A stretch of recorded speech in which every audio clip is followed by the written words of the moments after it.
नमस्कार साथियों, अस्सलाम वालेकुम। साथियों, आप सभी लोगों का हमारे online YouTube channel UP Urdu GS academy पर बहुत बहुत स्वागत है। साथियों, जैसा कि आप लोग जानते हैं, कल मैंने एक वीडियो बनाया था और उसमें बताया था कि हिंदी का क्या महत्व है और कितने सारे परीक्षाओं में हिंदी पूछा जाता है। तो उसी सिलसिले में, उसी कड़ी में हमने बताया था कि कल हिंदी का मेरा पहला क्लास रहेगा। तो हिंदी का आज पहला क्लास है मेरा। आप सभी लोगों से अनुरोध है कि हमारे इस वीडियो को देखें और साथ में नोट्स बनाएं। एक अच्छा नोट्स बनाएं जिसकी वजह से जब कभी भी आप दोहराना चाहें, दोहराएं। एक जब अच्छा नोट्स बना रहेगा तो आप ही के फ़ायदे के लिए रहेगा। इसीलिए मैं अपने हर वीडियो में बार बार कहता हूँ कि जो मैं बोलता रहता हूँ, जो ब्लैक बोर्ड पे लिखता रहता हूँ, और मैं इतना समय देता हूँ कि आप अच्छे से नोट्स बना सकें। तो हिंदी के आज पहले वीडियो में, चूँकि पहला क्लास है, तो पहले क्लास में आपको जो है टॉपिक तो हमने बहुत सारे बताए थे। तो शुरुआत करते हैं वर्ण से। ठीक, हिंदी के वर्णमाला से शुरुआत करेंगे और फिर सरलतम से कठिनतम की ओर बढ़ते जाएंगे, एक एक टॉपिक समझते हुए। सबसे पहले तो वर्ण क्या चीज़ है यही समझ लीजिए। बहुत सारे लोग जानते होंगे क्योंकि ये आम बोलचाल की भाषा है हिंदी, हम लोगों की भाषा है हिंदी, तो बहुत ज़्यादा कठिनाई नहीं है, सभी लोग जानते हैं।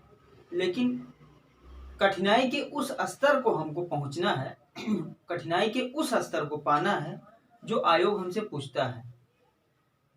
आयोग हमसे जो पूछता है, हमको वो चीज़ पढ़नी है।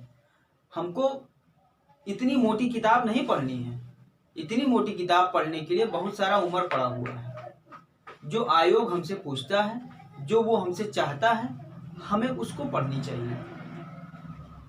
चूँकि अभी पहली क्लास है, इसलिए बेसिक नॉलेज के तौर पर हम वर्ण से शुरुआत करेंगे। वर्ण के भी प्रश्न आते हैं, क्वेश्चन आते रहते हैं। तो आप सभी लोग जानते होंगे, सबसे छोटी अविभाज्य सार्थक इकाई, सबसे छोटी अविभाज्य सार्थक छोटी इकाई को हम वर्ण कहते हैं। अब अगर देखा जाए तो वर्णों से मिलकर ही शब्द बनते हैं और शब्दों से मिलकर ही वाक्य बनते हैं।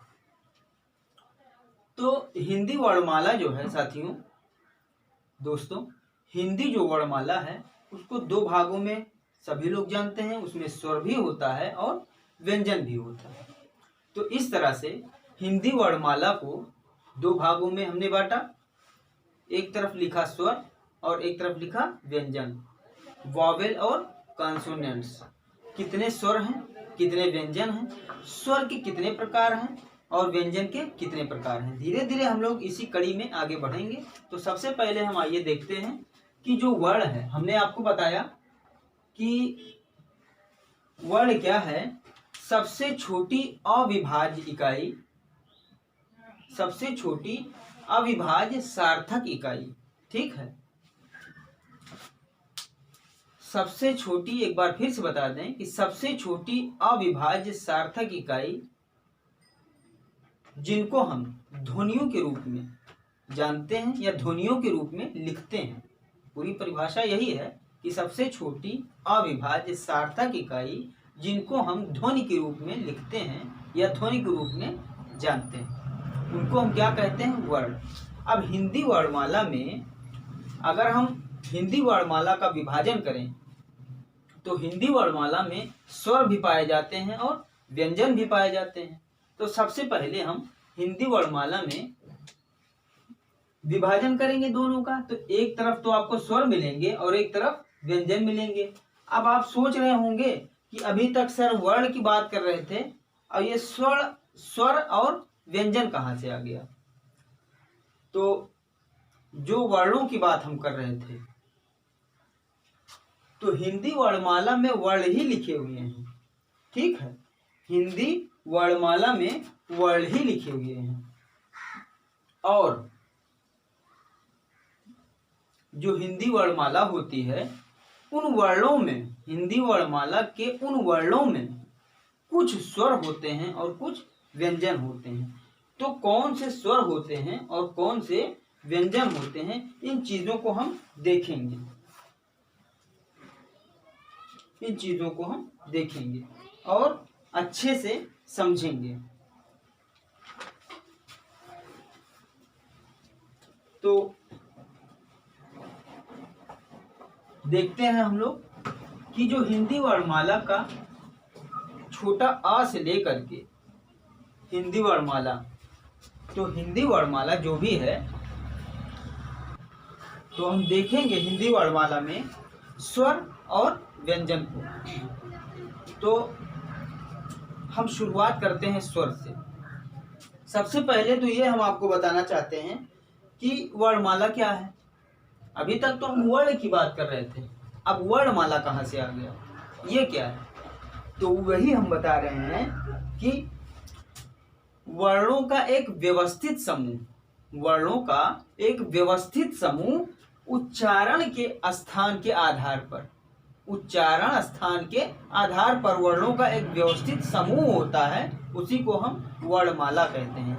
अब उसी वर्णमाला में कुछ स्वर हैं और कुछ व्यंजन हैं। तो हम स्टेप बाय स्टेप सभी स्वर पर और सभी व्यंजन पर बात करेंगे। तो सबसे पहले हम देखते हैं कि हिंदी वर्णमाला में हमने कहा स्वर भी हैं और व्यंजन भी हैं। अब स्वर क्या है? स्वर का मतलब ये होता है कि इनका उच्चारण, इनका जो है उच्चारण स्वतंत्र होता है। मतलब इसका ये हुआ कि बिना किसी के सहायता के इनका स्वतंत्र उच्चारण होता है। और व्यंजन क्या होता है? ये स्वरों की सहायता से इनका उच्चारण होता है।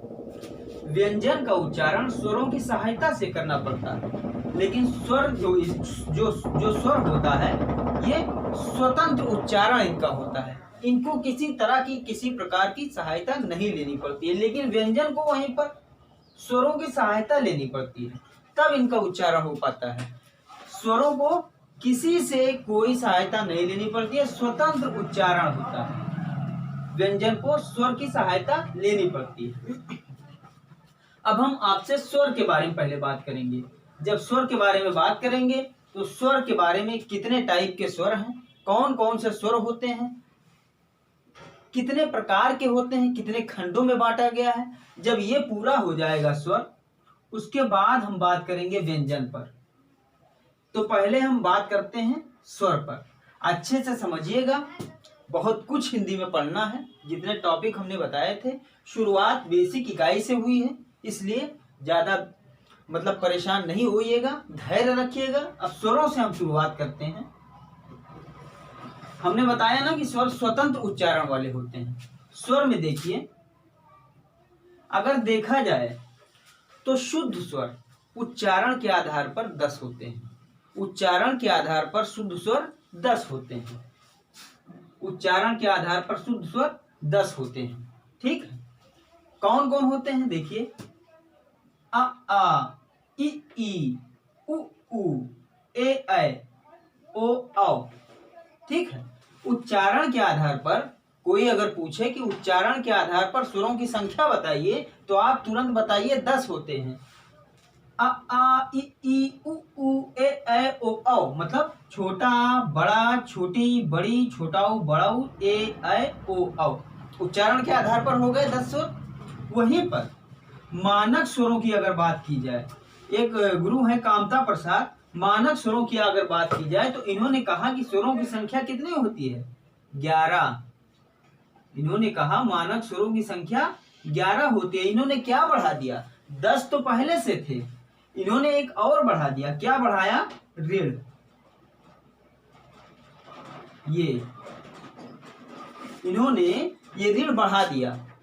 इन्होंने बताया कि मानक स्वरों की अगर बात की जाए चूंकि हमने बताया आपको कि शुद्ध स्वर जो होते हैं उच्चारण के आधार पर वो 10 होते हैं, लेकिन मानक स्वर की अगर बात की जाए तो कामता प्रसाद गुरु कहते हैं कि मानक स्वर 11 होते हैं। मानक स्वर 11 होते हैं। कौन कौन से? वही है कि छोटा, बड़ा, छोटी, बड़ी, छोटा, बड़ा, ऋण। इन्होंने ऋण एक्स्ट्रा जो था इसमें नहीं था, यहाँ पर लगा दिया और कहा कि 11 होती है।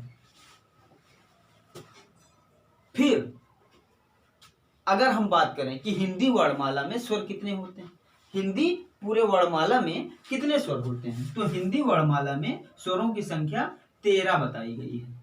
कितनी? 13। कभी कभी प्रश्न आता है कि हिंदी वर्णमाला में स्वरों की संख्या कितनी होती है, तो हिंदी वर्णमाला में स्वर 13 होते हैं। अगर ये प्रश्न पूछ ले कि उच्चारण के आधार पर स्वरों की संख्या बताइए, तो 10 बताएंगे आप। मानक स्वर पूछ ले, मानक स्वर कितने होते हैं, तो आप 11 बताएंगे। ठीक है, मानक स्वर आप 11 बताएंगे। इसमें क्या जुड़ गया?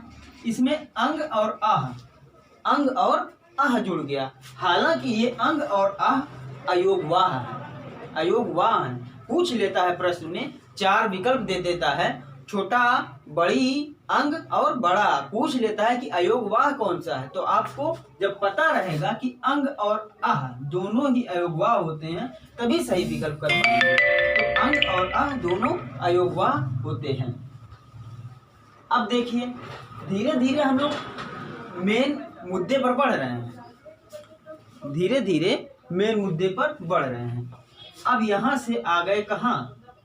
यहां आपने क्या जाना अभी तक कि उच्चारण के आधार पर स्वर कितने हैं? 10 हैं। मानक स्वरों की संख्या कितनी है? 11 है। वर्णमाला में स्वरों की संख्या कितनी है? 13 है। वर्णमाला में 2 अयोगवाह अंग और आह जुड़ गए। अब देखिए, इसको विभाजित किया गया है। विभाजित कैसे किया गया है? इसको विभाजित कैसे किया गया? एक तो व्युत्पत्ति के आधार पर किया गया है, इसको विभाजित किया गया है। एक तो व्युत्पत्ति के आधार पर किया गया है कि व्युत्पत्ति के आधार पर स्वरों का विभाजन। तो व्युत्पत्ति के आधार पर अगर स्वर का विभाजन किया जाए तो 2 तरीका आता है, एक तो मूल स्वर और एक संधि स्वर। मूल स्वर और संधि स्वर। व्युत्पत्ति के आधार पर स्वरों को 2 रूपों में विभाजित किया गया है, एक मूल स्वर और एक संधि स्वर। मूल स्वर में 4 स्वरों को स्थान दिया गया है। मूल स्वर में 4 स्वरों को स्थान दिया गया है। अगर पूछा जाए कि मूल स्वर कौन है, पूछा जाए कि मूल स्वर कौन है, मूल स्वर कितने हैं, अगर ये पूछा जाए कि मूल स्वर कितने हैं, तो आप क्या कहेंगे कि मूल स्वर 4 हैं। 4, छोटा आ, छोटी ई, छोटा उ और ऋण, ये मूल स्वर हैं। व्युत्पत्ति के आधार पर विभाजन हम बता रहे हैं। व्युत्पत्ति के आधार पर 2 रूपों में विभाजित किया गया है, एक रूप है मूल स्वर और दूसरा है संधि स्वर। तो मूल स्वर में बताया गया कि 4 स्वर हैं। कौन कौन से? छोटा आ, छोटी ई, छोटा उ और ऋण, ये मूल स्वर की बात हो गई। अब अगर हम संधि स्वर की बात करें तो संधि स्वर को भी 2 भागों में विभाजित किया गया है, दीर्घ संधि स्वर और संयुक्त संधि स्वर। दीर्घ संधि स्वर और संयुक्त संधि स्वर। दीर्घ संधि स्वर और संयुक्त संधि स्वर। तो ये दोनों रूप किसके हैं? संधि स्वर के रूप हैं ये। और संधि स्वर किसका रूप है? व्युत्पत्ति के आधार पर हमने 2 विभाजन किया था, एक मूल स्वर एक संधि स्वर। तो मूल स्वर तो हमने कह दिया कि 4 हैं, छोटा, छोटी, छोटा और ऋण। लेकिन संधि स्वर को फिर 2 भागों में विभाजित किया गया, एक दीर्घ स्वर और एक संयुक्त स्वर। ठीक है, दीर्घ संधि स्वर और संयुक्त संधि स्वर। तो अब इसके आगे हम लोग बात करेंगे, मिटा रहे हैं।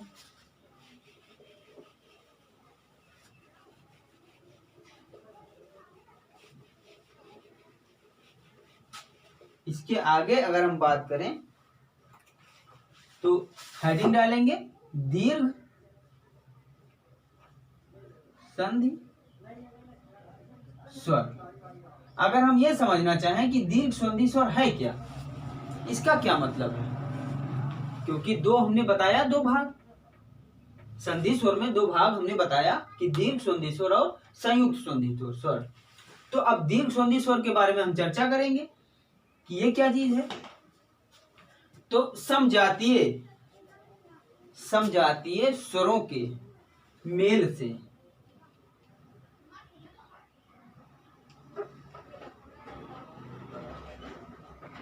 समजातीय स्वरों के मेल से, समझते रहिएगा, समजातीय स्वरों के मेल से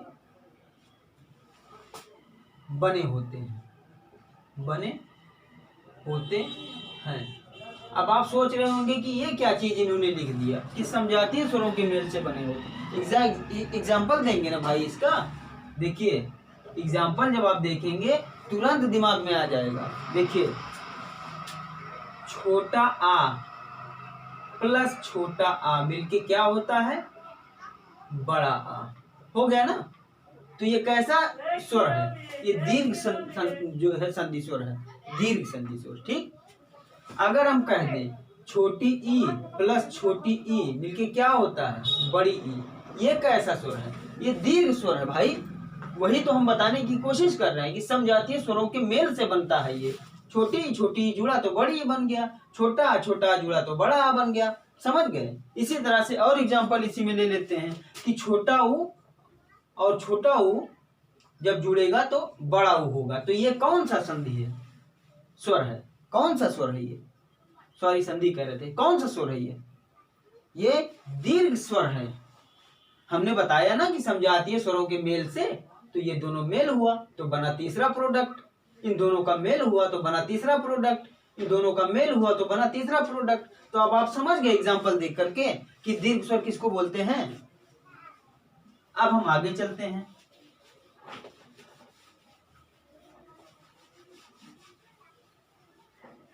नोट भी करते चलिएगा, क्यों, क्योंकि इसमें ऐसे क्वेश्चंस बनते रहते हैं कि आपको दोहराने की जरूरत पड़ेगी।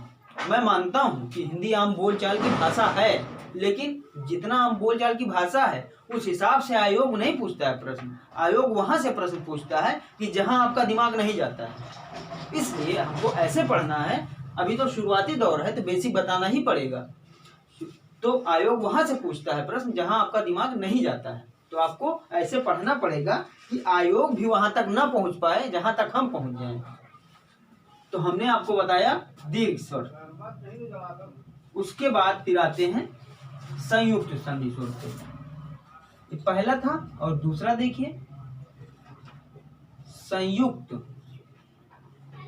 स्वर, ये क्या है इसके बारे में भी जान लें, क्योंकि दो भाग हमको मिले थे संधि स्वर में, दो भाग हमको मिले थे क्योंकि हमने व्युत्पत्ति के आधार पर जब स्वरों को बांटा तो एक मूल स्वर आया और एक संधि स्वर आया। तो मूल स्वर तो हमने कह दिया चार होते हैं, छोटा, छोटी और छोटा वो ऋण, और फिर संधि स्वर जो हमने बांटा दो भागों में तो दीर्घ और संयुक्त आया, जिनमें से दीर्घ तो हमने जान लिया। अब संयुक्त के बारे में जानते हैं। ये क्या है, विजातीय, वो तो थे सजातीय या समजातीय, और ये है विजातीय। विजातीय स्वरों के मेल से बने होते हैं,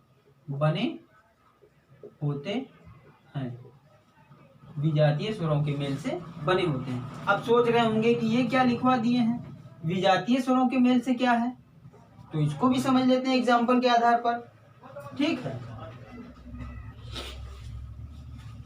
देखिए छोटा आ, जब छोटा आ से ना मिले क्योंकि वो तो सजातीय या समजातीय हो जाएंगे, विजातीय, जब छोटा आ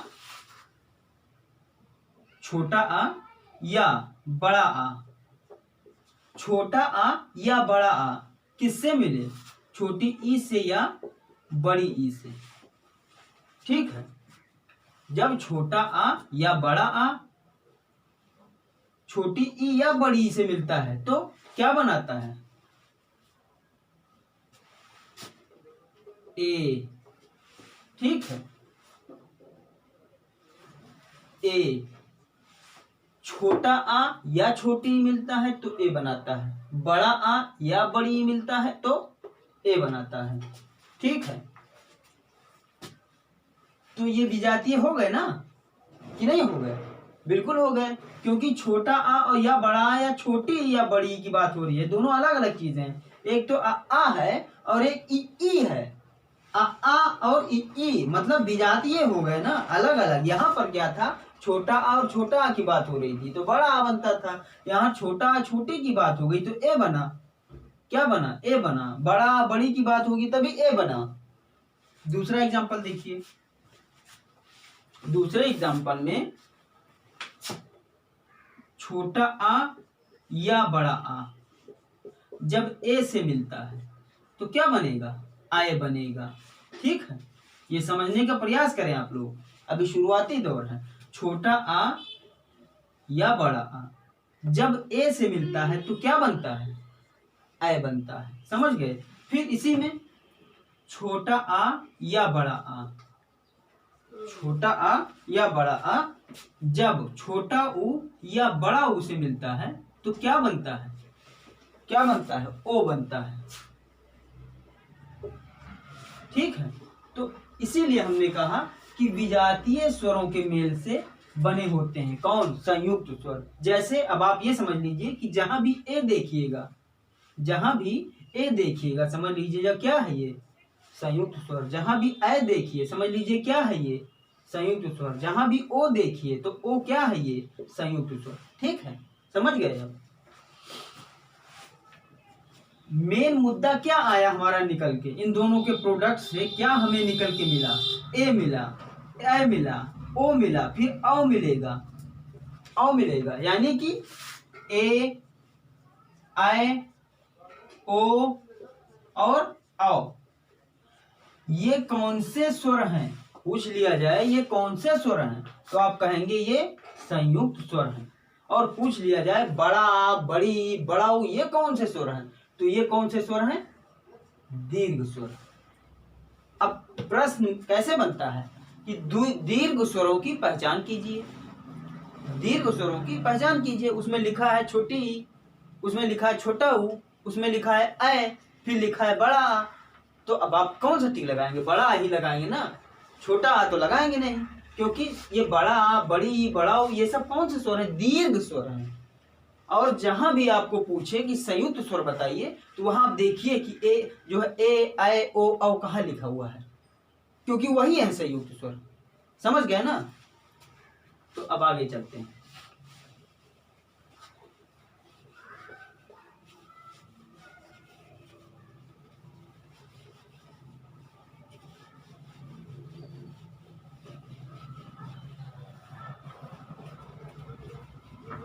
इसमें क्वेश्चन जब पूछता है तो आपसे ये नहीं कहता है कि छोटा मिलके क्या बनेगा, ये कहता है कि जो बड़ा है ये कैसा स्वर है। वो ये जानने का प्रयास करता है कि आपने अंदर से पढ़ा है कि नहीं पढ़ा है। अगर आपने पढ़ा होगा तो आप कह देंगे दीर्घ स्वर है। बड़ा, बड़ी, बड़ाऊ ये कैसा स्वर है? दीर्घ स्वर है। अगर आपने पढ़ा होगा तो आप बता देंगे कि ए, आई, ओ, औ संयुक्त स्वर है, क्योंकि छोटा ई, छोटा आ और छोटी ई मिलके क्या बनता है? ए बनता है। बड़ा, बड़ी मिलके ए बनता है। तो अब आप संयुक्त स्वर और दीर्घ स्वर समझ गए हैं। अब आगे चलते हैं।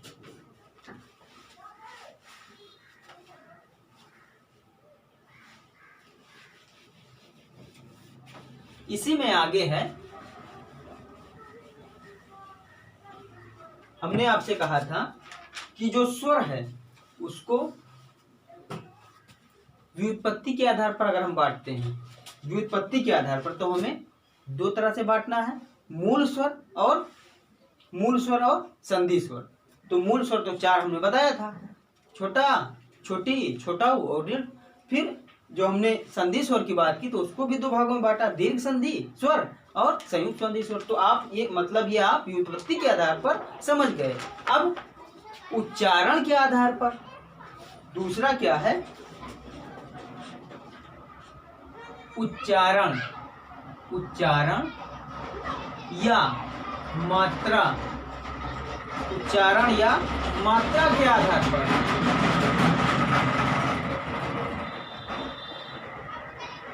अब हम जब उच्चारण या मात्रा के आधार पर समझेंगे कि उच्चारण या मात्रा के आधार पर स्वर को कैसे विभाजित किया जाता है, किस तरीके से, तो इसमें दूसरा निकल के आएगा। देखिए, उच्चारण या मात्रा के आधार पर जब हम विभाजित करते हैं तब भी दो प्रकार से विभाजित करते हैं, दो प्रकार से, दो तरह से। एक है ह्रस्व स्वर,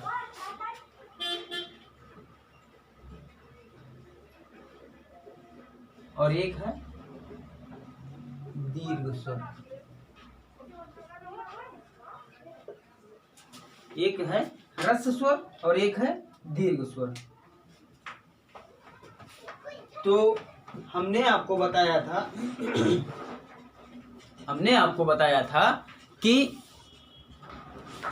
तो ह्रस्व स्वर और दीर्घ स्वर, तो हमने आपको ये बताया था जब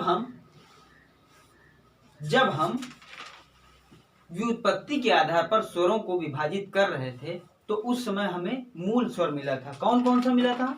छोटा आ, छोटी, छोटा उ और ऋ। तो ह्रस्व स्वर की जब बात की जाती है तो इसमें इसका मतलब क्या है? देखिए, इसका मतलब ये है उच्चारण में कम समय लगता है, कम समय, इसकी विशेषता है ये, उच्चारण में कम समय लगता है। दूसरा, एक मात्रिक,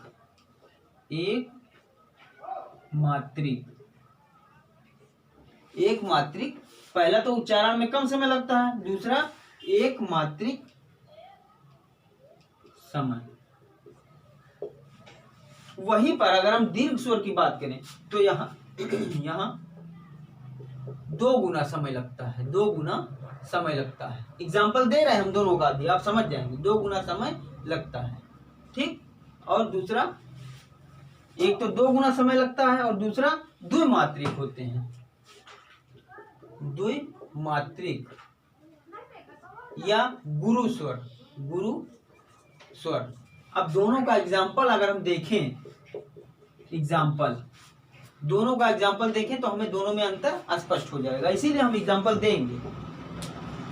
इसमें देखिए, एग्जाम्पल में हम कहें आ, मतलब छोटा आ, अगर वही कहें बड़ा आ, बड़ा आ, छोटा आ कहेंगे छोटा आ, और बड़ा आ कहेंगे तो बड़ा आ, डबल समय लगा ना।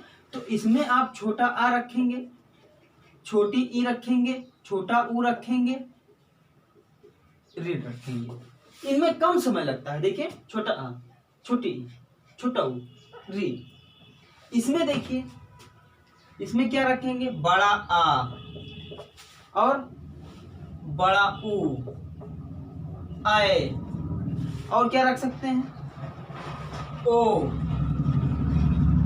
आओ, ठीक। तो आप एग्जाम्पल से बिल्कुल क्लियर हो गया होगा कि ह्रस्व स्वर कौन है और दीर्घ स्वर कौन है, समझ गए होंगे। इसके पहले हमने जब बताया था आपको व्युत्पत्ति के आधार पर, उनमें भी जो मूल स्वर थे वो तो 4 थे। उसके बाद हमने जब संधि स्वर को बांटा था तो उनमें 2 तरह के निकल के आए थे। संधि स्वर को जब बांटा था हमने, एक आया था दीर्घ संधि स्वर और एक आया था संयुक्त संधि स्वर। तो दीर्घ संधि स्वर में क्या आया था? बड़ा आ आया था, बड़ी ई आया था, बड़ा ऊ आया था दीर्घ संधि स्वर में। और संयुक्त स्वर में क्या आया था? ए आया था, आय आया था, ओ आया था, अव आया था। अब यहाँ देखिए, उच्चारण या मात्रा के आधार पर जब हमने स्वरों को बांटा तो 2 प्रकार के आए, एक ह्रस्व स्वर आया और एक दीर्घ स्वर आया। तो ह्रस्व स्वर में वो स्वर जिनके उच्चारण में बहुत कम समय लगता है, अल्प समय, और एक मात्रिक होते हैं, जैसे छोटा आ, छोटी, छोटा ऊ, ऋ। और वहीं पर दीर्घ स्वर को अगर हम देखें तो ये 2 गुना समय लगता है। ये छोटा आ है आ, और वो मतलब 2 गुना समय लगा, तो वहीं पर 2 गुना समय लगता है और द्विमात्रिक होते हैं या गुरु स्वर होते हैं। तो बड़ा हो गया, बड़ा ऊ हो गया, ए हो गया, आ हो गया, ओ हो गया, औ हो गया। ठीक है, तो मेरे ख्याल से आप उच्चारण के आधार पर या मात्रा के आधार पर भी समझ गए स्वरों को।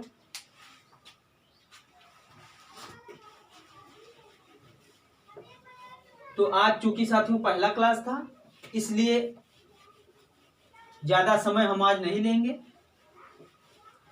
धीरे धीरे हम लोग सरलतम से कठिनतम स्तर की ओर बढ़ेंगे।